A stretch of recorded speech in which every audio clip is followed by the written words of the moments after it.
my gosh. Whoo, Senator Warren just went in on Jerome Powell's ass. I'm about to play the clip.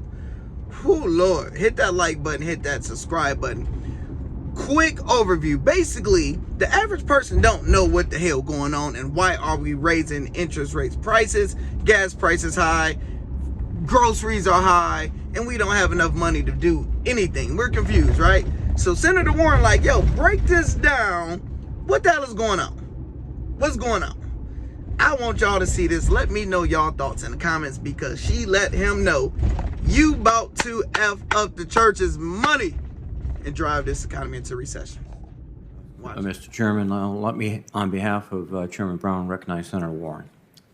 Thank you, Acting Chairman. I appreciate the help of the Chairman this morning. And thank you for being with us, Chair Powell. So Americans are struggling with rising costs, and all eyes turn to the Fed.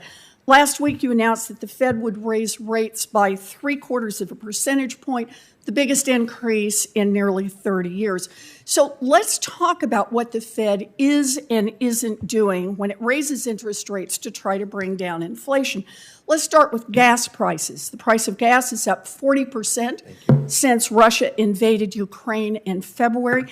Chair Powell, will gas prices go down as a result of your interest rate increase? I would not think so, no. Okay. That matters because gas prices are one of the single biggest drivers of inflation. Energy prices overall drove a third of the inflation last month, but the Fed's tools, as you say, have no impact here. So let's look at another necessity, food. Price of groceries is up nearly 12% this year. Americans feel the pinch. No matter how much groceries cost, people still got to eat.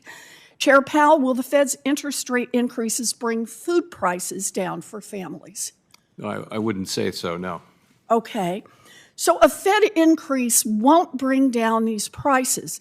And why? Because rate hikes won't make Vladimir Putin turn his tanks around and leave Ukraine.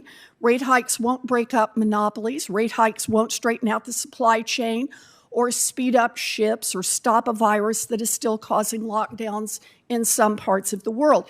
So let's talk about what interest rate increases can do. Chair Powell, you said last week that interest rate increases, quote, moderate demand. Can you just explain a little more about what that means? Sure. So we think about interest rate increases as affecting financial conditions and then the economy through three broad channels, the first of which is interest-sensitive spending. So that's durable goods and automobiles and things like that. So interest rates go up, people's demand for as a result of higher interest rates will moderate or decline so that supply and demand can get into better balance. The second channel is just asset prices generally. Interest rates, as they go up, will cause asset prices to moderate across the economy, and people spend a little bit less out of their lower level of wealth. The third channel is the exchange rate, which is really just another asset price, and that just basically as the dollar strengthens. As rates go up, the dollar would strengthen, which would tend to drive.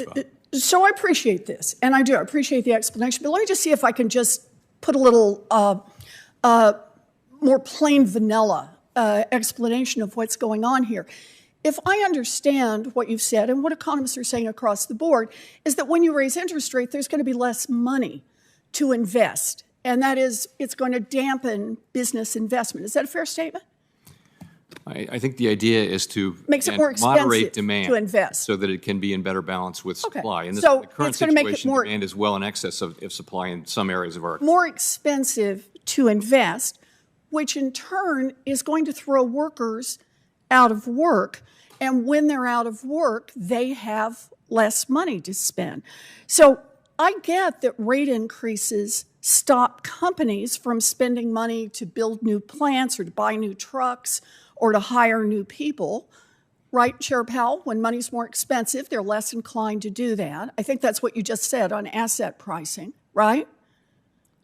Well, in the labor market, you have, as you know, you have a situation where there's a shortage of workers, and there are two job vacancies for every person who's actively looking for work. So Part of this is to get the labor market back into balance. Well, supply I and demand. appreciate you call it back into balance. What I'm trying to get at, though, is what does the tool of raising rates do?